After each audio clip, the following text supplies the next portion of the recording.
Airbnb is changing the way we think about not only hoteling, but the sharing economy in general. We are very fortunate to start off the ULI meeting hearing from the source how this concept came to be and how it took off, changing the hospitality industry forever and where it'll go in the future. Brian Chesky is the co-founder and CEO of Airbnb. He drives the company's vision, strategy, and growth as it provides interesting and unique ways for people to travel and changes the lives of its community. Under Brian's leadership, Airbnb stands at the forefront of the sharing economy and has expanded to over 1.5 million listings in 190 countries.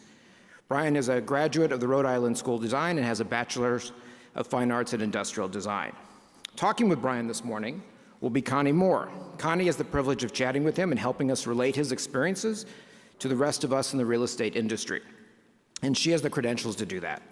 Connie served as CEO and president of BRE Properties from 2005 to 2014. Prior to being named CEO, she was responsible for asset management and real estate investment activities and served as chief operating officer and EVP. Connie has also served executive positions at Security Capital Group and affiliates, including co-chairman and chief operating officer at Archstone Communities Trust. She is or has been a director at numerous organizations, including Civio Corporation, the Real Estate Roundtable, Belmont Interpark, Macquarie Capital Partners, TRI Point Group, and Bridge Housing Corporation. Connie serves as the chairman of the National Association of Real Estate Investment Trusts and is the chairman of San Jose State University's Tower Foundation. I was very fortunate to hear from another Airbnb colleague earlier this year at a ULI CRE Tech session here in San Francisco, and I recently wrote a blog actually on the sharing economy and commercial real estate, so hopefully what I wrote on the Collier's blog is going to be accurately reflected today or refuted. But in any case, I think we'll have a great session. I very much look forward to hearing from Brian and Connie, so please give them a warm welcome. Thank you. Let's start with the company.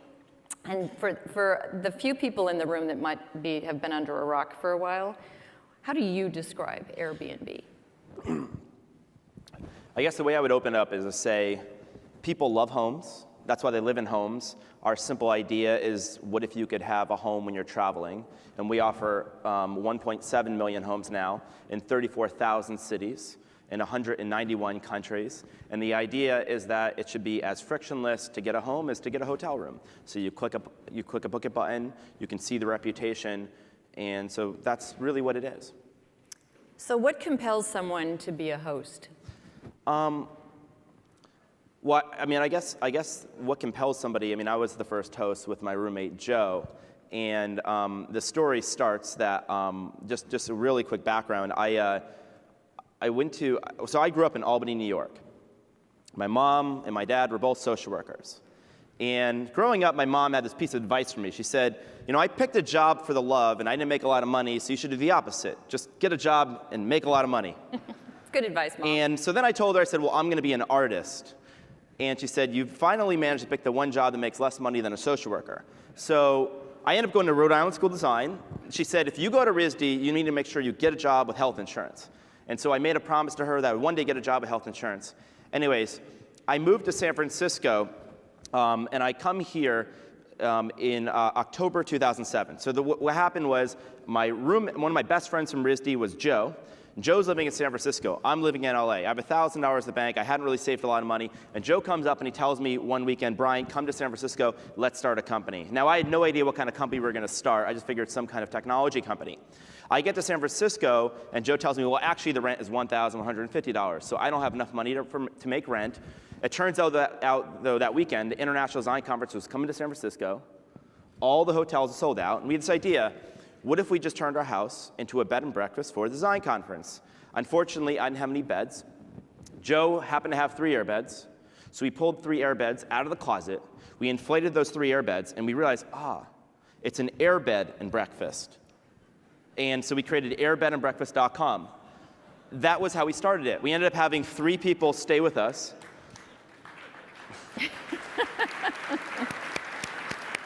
And I'll get to the point of the question, which is, why do people do it? Well, here's why people do it. We started doing it because we really couldn't afford to stay in our apartments. We started doing it to make money. We like to say that money is the hook. But it was a reason more than money that we continue to host and many people continue to host. That one weekend, we had 3 people stay with us, a 35-year-old woman from Boston, a 45-year-old father of 5 from Utah, and a 30-year-old from India. There's this weird thing that happens. When somebody comes and they live with you, I remember somebody described this to me. Let's pretend like you meet somebody. Maybe it's somebody you work with. The amount of time it takes for you to get to know them, it takes a period of time. Then you become friends. And then at some point, maybe they invite you over to your house to have dinner and you get to know them. And that period of time could be like a year. And like the 1-year arc of a friendship can get compressed in a matter of a couple hours. So when you let somebody into your home, it kind of compresses the relationship. You really get to know them. They come into the most personal spaces that you have. And you often form a very deep connection with the other person. So the number one reason people host isn't actually to make money, we found. It's actually the connection to other people. Even if they're not there, they take this pride of someone else being in their home. And when people most misunderstand Airbnb, I mean, it was really interesting when I saw this video, because you said the Urban Land Institute, like cities are not buildings, they're people. The one thing I would say is Airbnb is not spaces, first and foremost, it's people, it's host. And we're not, in the service business, we're in the hospitality business. And the difference is hospitality service with heart. It's all about the people. So I think that's the real difference why people host. Okay, so you said something interesting. When you think about I'm going off script now. You talked about it's all about connections, and one of the things that we think about today is how little we are connecting with people, right? I mean, we're texting, we're not phoning, we're not talking. Right. So do you think this is our way of sort of saying, okay, but people still need to connect with people, right? Yeah, and I think there's something really amazing by travel. Here's interesting, maybe if you're traveling on business, this isn't the best use case, but if you were to get in a taxi or an Uber in the city you live in, the odds that you're interested at that moment in talking to your driver, it's probably pretty slim, right? You're probably like not paying attention, you're on your phone. And then if I were to tell you to go to Tokyo right now or go to Johannesburg, South Africa or somewhere else, the odds that you'll talk to the person driving you around, ask, where are we? What's this neighborhood? What's that? It's very likely you'll actually talk to people. There's something, first of all, beautiful about travel, which is people get in the mindset. They're paying to have fun. They're paying to maybe not be working. So they're in a completely different mindset. And the other thing really great is, I think, what we represent, which is, when we started Airbnb, people thought we were totally crazy. This was like, Yes, they did. Yeah, they just said, I remember I had a mentor, I told him about the idea of Airbnb, and he said, Brian, and I said, yes. He said, I hope that's not the only idea that you're working on. And so that was the advice. Good advice. And the reason why is people said, strangers will never live with other strangers. It will never work. Like, are you kidding me? And so we believe differently. And the reason we believed it is I thought back to that very first weekend and I realized you can make some really, really deep connections. And I think one of the things that sharing economy represents is it's almost like the third wave of the internet. The first wave of the internet was like stuff online, books online, Amazon, classifieds online, Craigslist. The second wave of the internet is once things come online connects to each other. Facebook, Twitter, social media. And the third wave of the internet is the online world moving into the offline world. Us, Uber, and other companies like that. And what we really represent is the internet, in many ways, moving into your neighborhood. And that can be a very scary proposition if people don't understand it. But I think when you start to understand it, it actually is a really exciting idea. Okay, so as the king of destruction, so we've got a lot of people here who are very traditional real estate owners, operators. Right. How do you view your relationship with, say, a more traditional hotel? Can you be excess supply for them? How do you think about your relationship with some of the more traditional owners out there, rather than just being the destructor? Yeah. I think that we're called disruptors. I never was in love with this term because I was fairly disruptive growing up in class, and that was never a good thing. But I think actually we do provide incremental value. One thing that's interesting is, since we've grown and we've added, obviously 1.7 million homes around the world, and so we now have more, so-called inventory than any hotel chain in the world. Well, hotels actually have record occupancy. And I think Chip Conley, we hired Chip Conley. He's the CEO, he was the former CEO and founder of Joie de Vie Hotel Group, a very important boutique hotel group. And he's speaking, I believe, like later today or maybe tomorrow. But one of the things he's taught me, and he's been very much a voice, is that I think for us to win, nobody in hospitality necessarily has to lose. I think it's very easy to think of this market as a zero-sum game until you realize the travel industry is a more than $2 trillion market. It's starting to rival industries like the oil industry, and very, very few markets could even really accept all the different people. So take one example. Hotels have record occupancy. Take Brazil. Last year, the World Cup went to Brazil. You had 600,000 people last year go to Brazil for the World Cup. This was a huge event, one of the largest global events ever. 1 in 5 people that went to the World Cup in Brazil, 120,000, stayed in Airbnb. So we had 120,000 people stay in Airbnb in Brazil. They did not have enough hotels to build because they couldn't have justified building those hotels for post-World Cup. And so I think that we really allow cities to swell for large events. 40% of travel, supposedly in the United States, is staying with friends and family. So if we're disrupting anything, we might disrupt you staying with your parents. And I don't know if that's a horrible thing to do. And we've also found a few other things. I mean, I think the use cases are quite different. I don't want to say nobody that would have stayed in a hotel stays in Airbnb, but people in Airbnb tend to stay twice as long. 80% of them stay outside the hotel district. So if you stay in a hotel, you typically stay here. If you stay in Airbnb, you're probably staying like in the Mission, or you're staying in Hayes Valley. So it's a fairly different use case. And I believe that one industry kind of lift up the other. I think we're all in the industry of travel. In many ways, we're competing with people not leaving their homes. And I think the evidence of why we're not necessarily competing is just what most hotel CEOs say, and most of them have fairly good things to say about us. It's surprising to a lot of people. Well, I think that was your experience in Philadelphia, right? Yeah. When the Pope came, all of a sudden it swelled, right? Because it couldn't accommodate all of the, Yeah, the only real impact I've seen that we've had on the hotel is when large events come to town, it could reduce the amount they can charge, like the kind of so-called surge pricing. And you saw this in Omaha, for example. Warren Buffett had the Berkshire Hathaway conference. The hotels were filled up. They started raising prices. People couldn't afford to stay in the hotel rooms, so Warren reached out to the team, or his team reached out to our team. We became an official kind of provider of accommodations, and I think it kind of kept things within reason. But I don't think that's a bad thing at all. Do you see corporations now sort of insisting or suggesting strongly that their associates actually stay at Airbnb when they're traveling on business? Has that become sort of a new dynamic? It's changed quite a bit. I mean, when obviously when we first started, just like the idea was considered crazy, the notion that a company would travel on Airbnb was fairly crazy. And the whole proposition's gotten a bit more professional in the sense that there are a class of homes that are much more consistent. You know what you're going to get. And we've now signed up, I think, Chip leads this team. We've signed up over 5,000 businesses that now travel on Airbnb. And I think the two things they found are this. Number one, typically you'll save a fair amount of money if you're traveling on Airbnb. So companies obviously have an interest in it, and sometimes employees get to keep the per diem difference or something. So it's clearly in people's interest. But the other thing we found about business travelers is business travelers are very frequent business travelers are some of the loneliest people because you're constantly away from home. And the more you're away from home, the more you sometimes seek home. And Airbnb is the closest thing to home, I think, away from your home.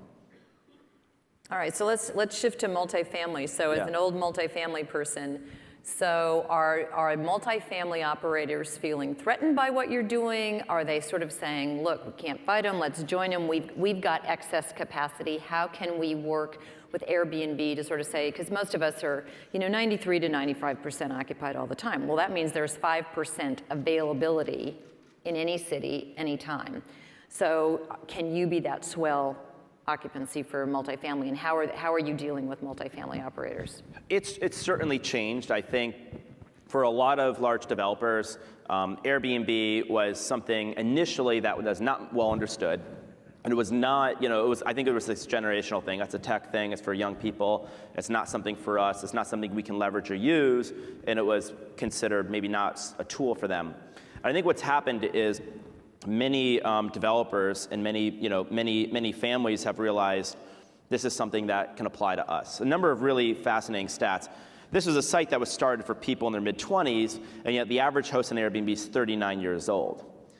We have more hosts over the age of 60 than under the age of 25, including baby boomers and people like my parents, and you have empty nesters.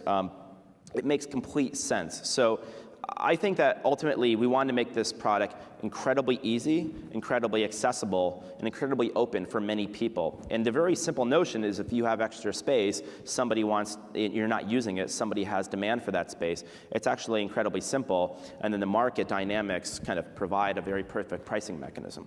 So if the average host is 39, what's the average guest? 34 years old. 34. And there's more women than men that are on both sides of the equation. Which is also, I think, to some people, surprising. the people Yeah. are surprised by that. All right, let's shift a little bit to leadership and culture. I was on your webpage, and one of your recent interns said they described Airbnb as the type of place where you get calluses from clapping, strong fingers from coding, abs from laughing, and delicious food. So I just want you to know that I can do 3 of those 4. I'll let you figure out which the 4th one I can't do. So how would you describe Airbnb's culture? I think that when people describe Airbnb's culture, and we really welcome people visiting our office, it's at 8th and Brandon Street, we've really tried to make an impression on people when they get off the elevator. And the one thing, a few things people describe when they meet people at Airbnb is how welcoming they are, friendly they are, and optimistic they are. There's this kind of wave of positive energy that you just see a lot of people really smiling. And we don't coach people to smile or be happy. I mean, you certainly can't do that in your office. People will do that for 5 minutes and then they'll be back to however they're really feeling. So we've had this core belief. And the belief was really passionate people that are really happy to work for you put that passion into the products, and that passion creates extremely passionate, happy customers. And so in other words, it's the notion of inside out. Whatever happens inside the building eventually manifests outside the building. So if you want to see change outside the world, the best place to start is inside the building with your own world and your own team. And so I think that really, really great culture starts with the strong sense of purpose and core values. I was never I never really wanted to create a company that became hugely bureaucratic with tons of rules, a company that really entrepreneurial people would feel stifled in. And what I've noticed is that companies have to be governed by rules, and they have to be governed by 1 or 2 rules, either cultural rules and norms or heavy, heavy processes. And you need a bit of both. But we find the stronger the culture, the more you can trust people to do the right thing. And if you can't actually trust them to do the right thing, if you can just say do the right thing, and you actually can't trust that they know what that means, then you need to say what the right thing is, and you have to in detail do everything, in which case you can't really empower them. So we try to make sure that everyone fits our core values, and one of our core values, our first core value, is to be a host. Quite literally, meaning you have to provide an experience of belonging. And our mission is not about space. It's about something much deeper. And the way I would describe what we really do, it really comes back to this story. In early 2012, I met a host in London. I was in London, and I met a host. His name is Sebastian. He comes up to me, and he says, "Brian, there's this word you never use in your website." And I said, "Well, what's that word?" He said, "That word is friendship." I said, "I'd love to tell you a story about friendship." I said, "Okay, tell me that story." He said, 6 months ago, the London riots broke out outside my home, and I was very scared. And the next day, my mom called me to make sure I was okay. He said, "Here's the interesting thing. Between the time the riots broke out and the time my mom called me is a 24-hour period of time." And he said, in that period of time, 7 of my previous Airbnb guests called me just to make sure I was okay. And he said, you can imagine how many of them would have called the hotel to make sure the hotel was okay. And the point is that the reason they called Sebastian wasn't because he provided a space. It's because he provided belonging. And our mission, the reason we exist, is to create a world where you feel like you can belong in any city, any village, or any country. And most of us feel like we belong in our jobs. Most of us feel like we belong in our homes. But then we travel somewhere, and it's very possible that we feel like a stranger. We feel like an outsider. And what's the point of traveling somewhere just to feel like you're totally an outsider? We want you to feel like you live somewhere, that you're actually welcomed into that community. And that is only possible when a world of people are really host to you and welcome you. So the number one thing that I would say that identifies our core values is when you walk in the building, people are host. And we really make sure when we hire people that every single person's a host, that they're not just trying to have a job, that they're finding something more meaningful. But that gets more difficult for I started it when I was at Security Capital, small group. Right. And the group that started was very much about building a business. But by the time you went from the first 3 to the 850 person, right?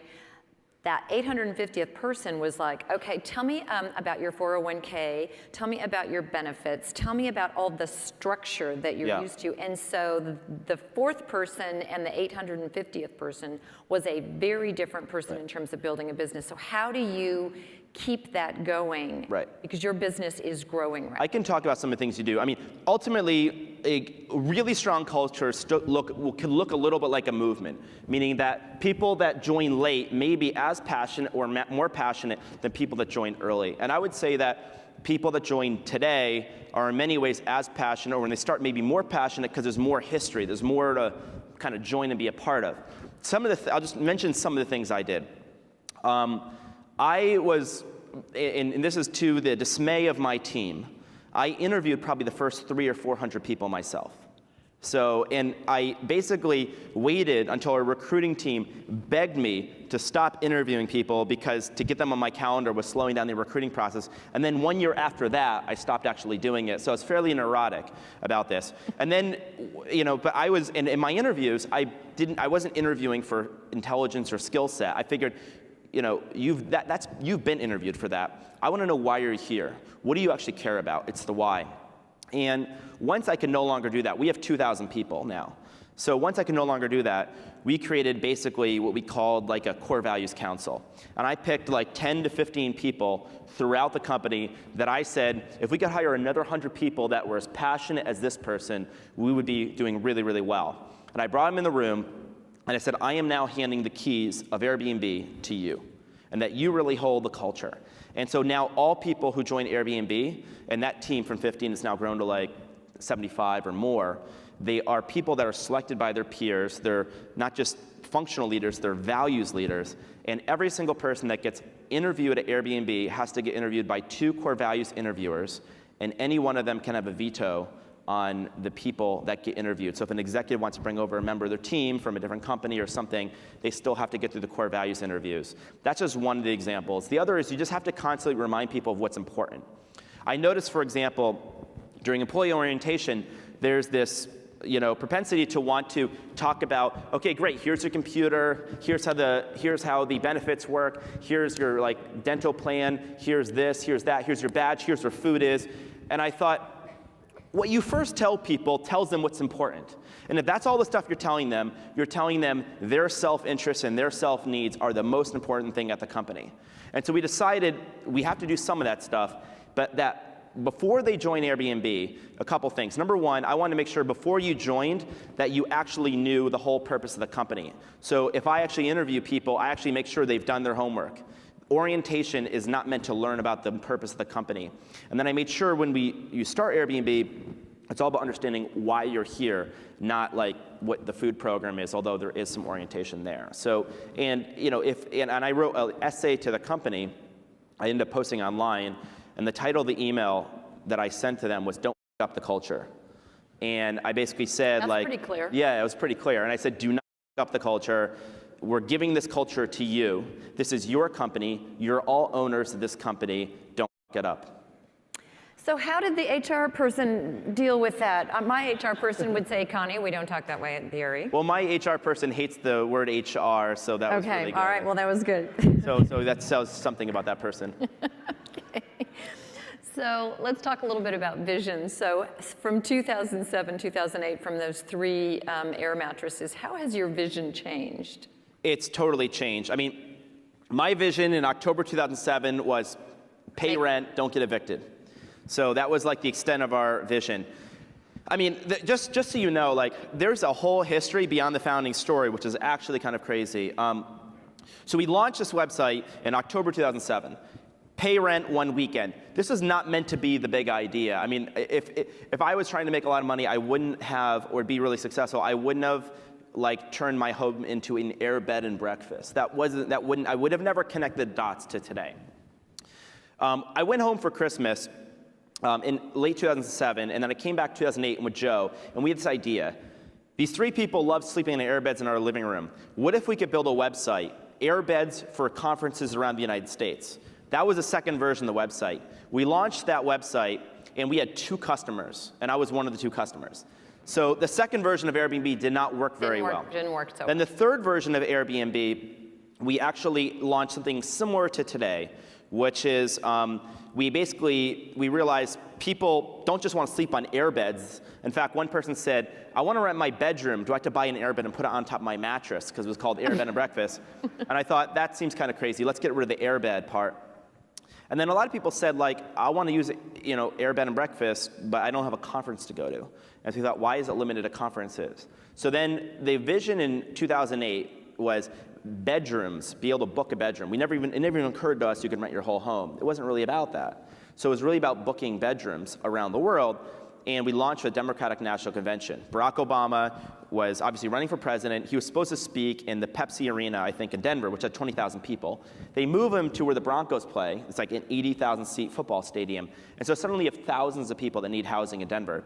So we decided there were all these, and Fox News, everyone's like doing, where will they see DNC housing crisis with sirens and alerts and all this stuff. So it kind of was like the hysteria was perfect for us. And we're like, they'll stay in Airbnb. And within a few weeks, we went from a few guys with no business, no money, to a few guys, we still had no business or money, but we were on like CNN and New York Times. And then we launched. I thought we were going to be huge because we provided housing this one weekend. The following weekend, after the Democratic National Convention, we had like 3 people use this again. And I realized, if only there were political conventions every week, we'd have a great business. So we didn't know what to do, and we basically couldn't afford to keep the site going. I had no money. We tried to raise money from investors. We were trying to raise $150,000, and we were going to sell 10% of the company to do that. And no investors wanted that deal, and would have been a very obviously good deal today. Obviously it would have, yes. And nobody wanted that. And so then what we decided to do, the first thing we did, those binders you put baseball cards in? We actually put credit cards in them. We actually started funding the company to credit cards. And then in late 2008, this is how we actually funded the company. We started selling collectible breakfast cereal. Because we're air bed and breakfast, we realized, well, air beds aren't making a lot of money. Maybe breakfast cereal will. And so we started selling Barack Obama-themed breakfast cereal. We called it Obama-O's, the breakfast of change. We started selling John McCain-themed cereal, Captain McCain's, like Captain Crunch, a Maverick on every bite. We made $30,000, and that's what really funded the company. In early 2000, do either President Obama or John McCain know that? I think President Obama did receive a box of Obama-O's. Okay. Anyway, the point of the story is that the vision eventually became, in 2009, we started billing ourselves the eBay of space. One of our investors said, you should tell investors of the eBay space, because eBay was huge and everyone has space. And I thought, that's really smart. But eventually, it became very clear that Airbnb is about much more than space. It's about people. And so, in around 2009, we really changed our vision. But I guess the point of the story is the vision kind of constantly evolved and it grew more ambitious over time. Yes, it did. Yes. Okay. If you could change one thing, what would you change? About anything? Well, let's keep it to Airbnb. Okay. I mean, either your vision, your what's working, what's not. What would you change?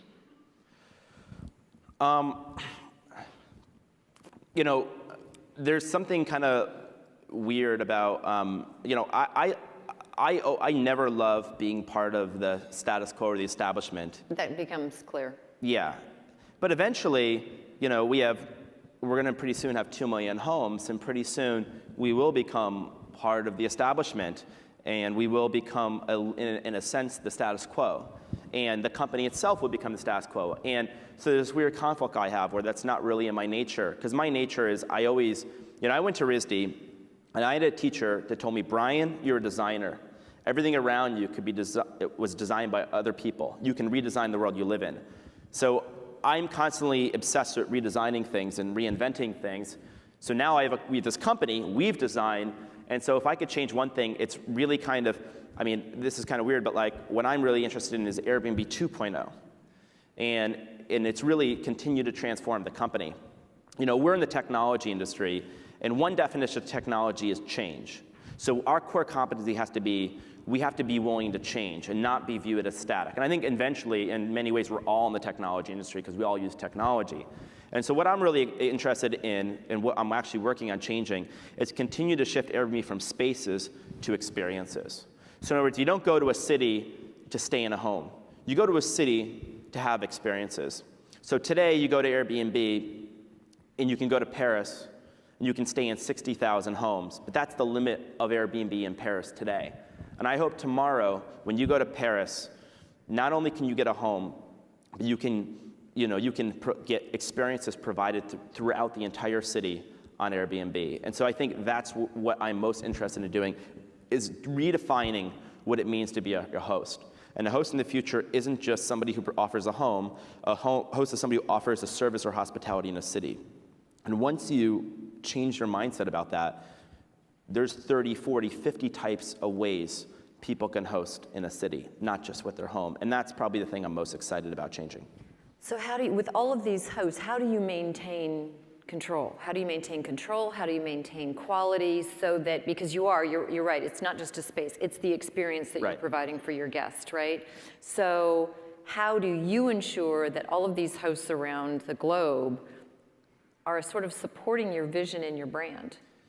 So that's a really good question. When we first launched, I kind of came from the kind of Craigslist, Craig Newmark, Pierre Midyar school of thought. And the way they approached their websites, Craigslist and eBay, were essentially communities are like immune systems. And so you shouldn't try to control the community. You should build a reputation system, reviews, moderation tools, and like an immune system, the community will self-regulate and self-moderate. To an extent, that works, but only to an extent. And that might be really good for like delivering packages, things like that. But when you're traveling, it's your once-a-year vacation, and you're actually sleeping in someone else's home, and a woman in Texas staying with a guy in the Middle East, and there's all sorts of interesting cultural norms that get broken down, you can't just believe that the community is a moderation and immune system. You actually have to have some hospitality standards. A few years ago, I never considered ourselves a hospitality company. I figured hospitality is what hotels offer. And I was reading about the definition of hospitality. It really, like the Cornell University textbook talks about hospitality as if you welcome people in your homes. And a light bulb went off, and I thought, you know, the hotel industry knows a thing or two about hospitality and standards and consistency around the world. And that's when we recruited and brought Chip Conley in. Chip Conley joined and he was the founder of Joie de Vie Hotel Group. He joined as the head of hospitality Airbnb.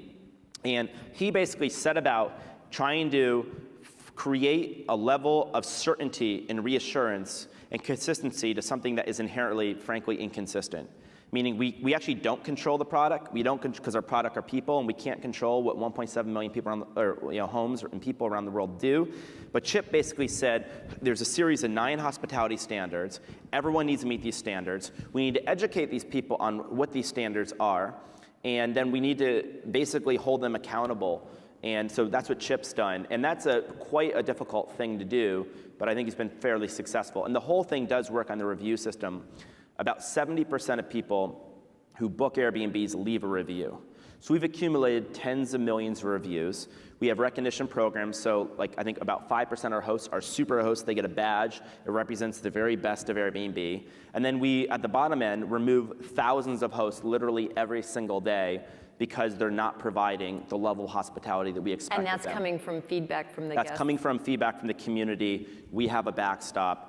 We have a 250-person trust and safety team, and they also do quite a bit of work on the back end to make sure that people are providing great and safe experiences. Okay. So there's a lot of traditional real estate people here. There's a lot of people, most of these people work in offices. Some of them build offices. Some of them design offices. How do you, here in the Bay Area particularly, we hear about all these amazing office spaces, and it's all tied to sort of their corporate culture. How do you think about your office space and how you're growing, and how does that tie in with your corporate culture, your hospitable culture? How do you think about that, and how does that drive your vision? I think that from probably the very beginning, we felt like we thought about a few things. Number one, there's for a lot of companies, I noticed a couple of things were kind of strange. People have immense pride in the design of their homes, and they care deeply about every object in their homes, the design of their homes, and frankly, a lot of people don't actually spend a ton of time in their homes, and very few people ever see their homes. Maybe they have like a dinner party a couple times a year. People spend a lot more time in the office, and there's something weird that a lot of offices aren't maybe as inspired in their design as homes. And we thought, very simply, number one, you're going to spend as much time or more time in the office than you are at home. Why is this a less comfortable place? In fact, this should be a more comfortable place than your home. The other thing we thought is, we think space could be a strategic advantage to us. In other words, even in Silicon Valley, where everyone's really trying to have nice spaces, we think that we can design a space that embodies our values, and people walk in and they say, I want to be a part of this company. And the third thing is, I think a space has to completely kind of be consistent with your values. There's nothing worse than like having an image of what a company looks like, and you walk in to the office, and you could be any company. You can't tell who the company is when you walk in. You could have just replaced the logos everywhere, and it wouldn't have made a difference because it's a generic place. And we thought this place should completely embody our values. So we did some kind of quirky things. All meeting rooms on Airbnb. I mean, we basically said, you know, a lot of people and companies hate meetings, and there's a whole bunch of reasons why. But one of the reasons why is sometimes they're in these like drop ceilings of fluorescent lights on you, and it's very sterile, and it's like not really that fun. But you go to a restaurant, and you have a conversation with somebody, and it's like a lot more fun. And so we thought, what if meeting rooms are more exciting? So we designed our meeting rooms after apartments on Airbnb. So you actually walk into like a recreation of a home, and you have a meeting there. So we've tried to do a lot of things in space. Have an air mattress there? We actually did recreate my original apartment as one of the meeting rooms. So those are some of the things we do with space. Mm-hmm. All right, let's shift it a little bit. So obviously success kind of invites some challenges, and while we're here in San Francisco, I don't want to make this a San Francisco discussion because obviously you have challenges around many cities. So how are you dealing with sort of the pace and change of all the regulations that are sort of being peppered at you? Because again, you're disrupting sort of the status quo. From cities' perspective, and and obviously cities are looking for any way to raise money, and it's like, okay, here's something new. So how are you dealing with this change of all this regulation across the globe? So we're in 34,000 cities, and the really difficult thing is that Airbnb is predominantly regulated at the city level. So that means, and the other thing is that there is not a standardization of regulation. There's not some like universal commerce code. So that basically means you have a variation of like 34,000 different cities with basically different regulations around the world. So that means you got to go basically city by city. So very simply, we made a couple decisions. The first is we decided it was very important and part of our values that we're partners to cities. In other words, we cannot be a brand that fights our way into cities or fights cities, because we have to create a world where like people are willing to live together. And if we're a brand that's fighting and then people are living together, that's kind of a bad mix. So we realized we really have to be good partners, and we have to enrich the cities we serve. So our approach was, let's start with our very, very big cities. We can't talk to all 34,000 cities at once. We're going to start with our top like 100 cities, and let's try to be proactive in our outreach to cities. And we've realized most of the problems we've had in cities, we have had some problems in cities, come from a lack of understanding. In other words, I don't have a lot of examples of where the more a city learned about us, the worse things got. It's almost entirely the other way around. The more cities learn about Airbnb, the more comfortable they get. And the more we learn about the cities, the more we can adopt our needs. And some of the things we've done is, hotel tax. We are now collecting and remitting hotel tax in over a dozen cities. We just announced Paris. We do it here in San Francisco, Portland, Chicago, and there's many more cities coming. We have a lot of partnerships with cities. So we have like a disaster relief partnership. So when Hurricane Sandy happened in 2012, there were a lot of residents that had nowhere to stay. So we now partner with cities, which means in minutes you can provide housing for free to people that are evacuees. So we've really tried to create a partnership. And together we've also created some model legislation that really recognizes home sharing in cities. And the very basic principle is that there are people and there are large companies. So you have a private person living in a home, you have large hotels, and that really Airbnb in many ways, it's hard to fit them in one box to the other, and that you have to create a third category. And so we've worked with cities to say, let's adopt a category just for Airbnb. Let's start from the ground up. How do you want to regulate this? And we found, I think, quite a bit of success. So you're starting with the bigger cities, but do you think this will then be a model in your 34,000 cities? So you'll sort of say, okay, Yes. if it works in San Francisco and New York, then it can work in Right. Pocatello, Idaho. Yeah, and we passed we passed regulation. San Francisco is a fairly complicated case because we passed a law here, and then there's some opponents that introduced a ballot initiative to kind of essentially unwind that law. But notwithstanding San Francisco, which is kind of its own case, San Jose, for example, which is a bigger city in San Francisco, we passed a model law, and then city by city, a lot of cities around the Bay Area, you have Berkeley and other cities in the area in Palo Alto are starting to look to them for guidance, and we're starting to see like a wave of cities throughout the state of California copying them. There are some countries where there were federal laws passed. So the country of France passed a national housing law that recognized Airbnb, and this was in the beginning of 2014. So it essentially created like a recognition of the category. The Queen of England signed into law the beginning of this year, recognizing Airbnb in London. So we've had some kind of laws signed at the federal level, but in the United States it's primarily at the city level, and it's typically up to the mayor and the city council. Do you see it being done at the federal level here? It would certainly make things easier, but I don't think so. I think that I think it's very difficult to imagine a federal system kind of imposing kind of housing laws and governing how people live in their space, superseding like states and cities. I don't know if I see that. Yeah, we sort of have a pretty strong I think states' rights in this country. Yeah, so I think in Europe you see that Yeah. more often. There are national laws in Europe.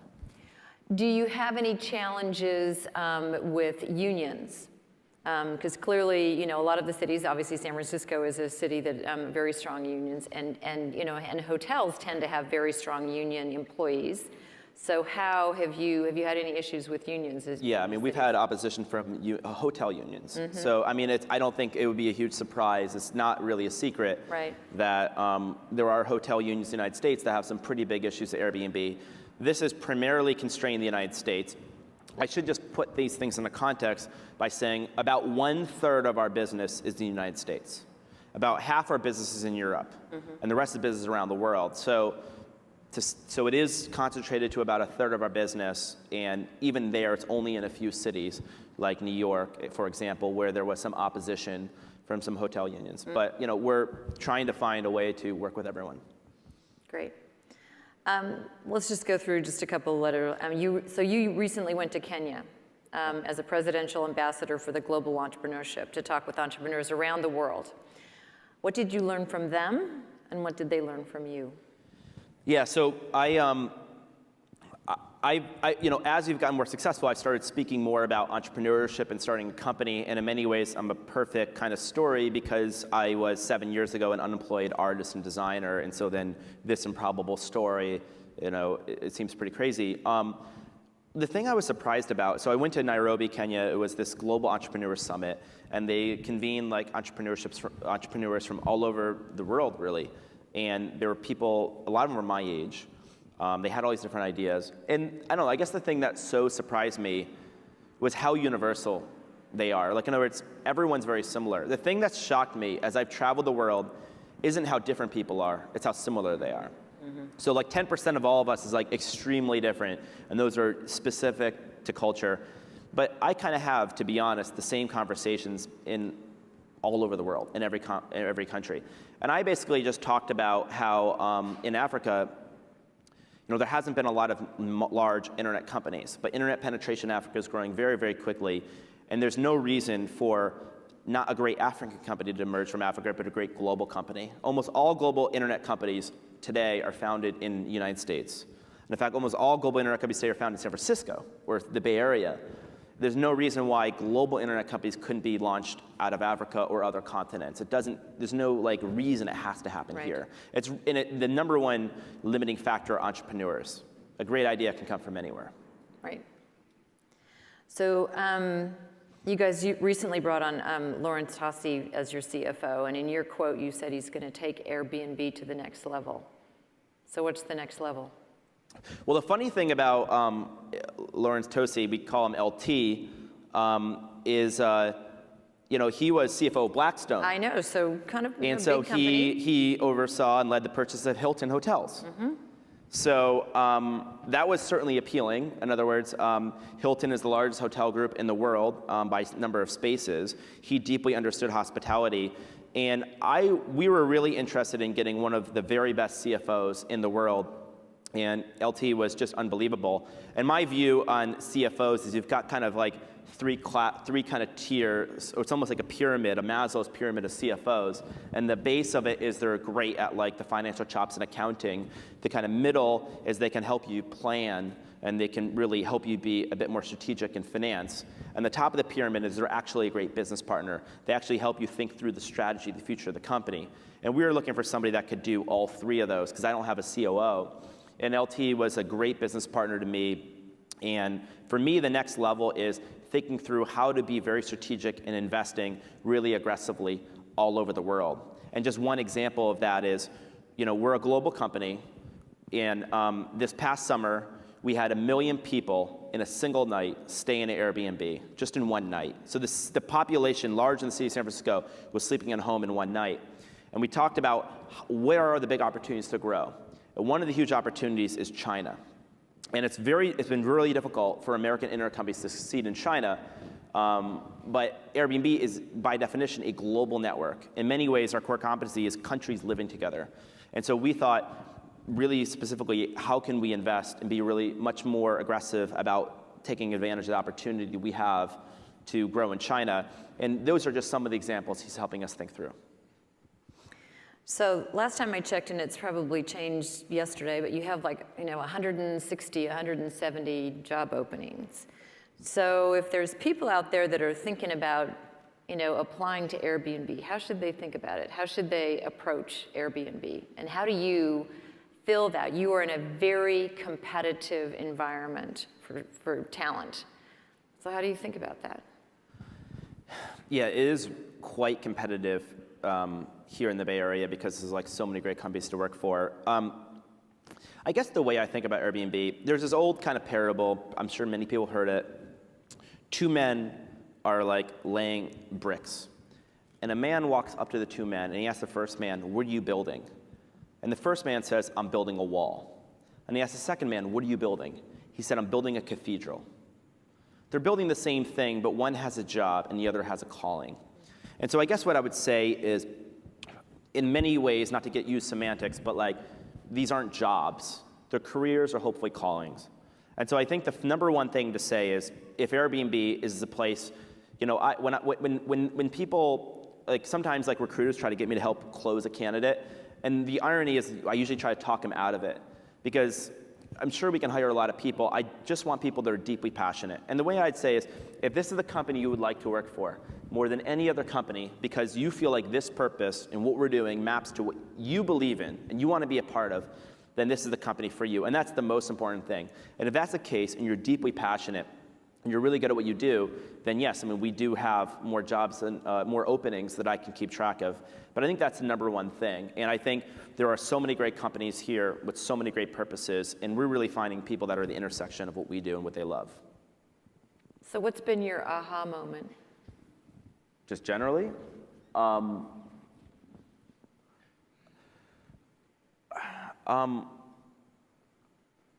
would say, the aha moment for me probably is fairly personal. I assume you just mean that generally, so I'll use a personal example. Going back, when I was growing up, I grew up in, as I said, Albany, New York. And my parents, you know, like I was obviously a very maybe disruptive child and hyperactive and all those kinds of things. What a surprise. Yeah, yeah. And my parents used to like, I remember I would watch TV, and then as a child, I remember seeing Walt Disney come on the TV. It was like The Wonderful World of Disney on Sunday nights. And my parents said, if you're good one day, because they knew I liked art, you can one day be an animator, and you can paint. They actually made the example. I saw people painting cells. They said, you can paint cells for Disney and be a painter. Of course, that job doesn't even exist today. It's all kind of digital. But the point is, when I was growing up, I never thought I could be an entrepreneur and grow and build a global company. In fact, I never even heard the word entrepreneur growing up. The only entrepreneur I knew was Bob from Bob's Pizza. And that wasn't like something I was interested in. I didn't want to have a pizza shop. So I didn't think this was available to me. And my parents believed in me, but their believing me was, I believe you can get a job and that job can have health insurance. And that was them having a lot of faith in me. Sure. I guess the aha moment for me is that in my story, in many ways, I'm extremely lucky. You know, a lot of, like, I happen to have great co-founders, and we had this really interesting idea at the right time in the beginning of a recession, and it was kind of the right conditions for a new model around housing and travel. But the more important lesson isn't that I was lucky, and I'm not extraordinary or uniquely gifted, I wouldn't say. I think that my story is not different than the possibilities of anyone's story. I think that we go through life underestimating our own potential. And nobody growing up would have said I would have done what I'm doing today. No one would have said that, or not many people I don't think would have said that. And they were wrong. I was wrong. I didn't think this was possible as well. And so the aha moment for me is that we all have this potential in us that is so unrecognized. And the only way you really can ever know your potential is to get outside your comfort zone, to put yourself in an extraordinary environment that is deeply uncomfortable and see if you can survive in it. I think the thing that we'll all find that so many of us can't actually survive and even thrive in those extraordinary environments. For me, I'm 34 years old. To be kind of put in this position, it's a fairly extraordinary environment for me, but it's not unique. I think it's just that I was kind of thrust into something pretty amazing, and I've just adapted. Well, on that note, I want to thank you very much for coming today. Would you guys join me? This was terrific, Brian. Thank you. Thank you.